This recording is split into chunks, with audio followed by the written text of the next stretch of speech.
فكن راضيا لا تسخطن لشدة، كما الشوك لا يعطي الرحيق ولا العنب. إذا المرء لم يرضى بما ربه وهب، فلن يغنه مال وإن زاد ما كسب. فكن راضيا ترضي الإله بأمره، فدرب الرضا نور ونبت الرضا ذهب. وكن راضيا لا تسخطن لشدة، كما الشوك لا يعطي الرحيق ولا العنب.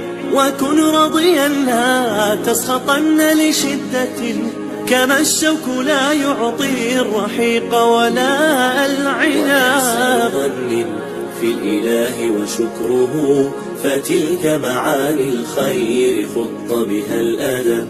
إليك غصونا دانيات قطوفها، ومنبع خيرات يفيض وقد نضب.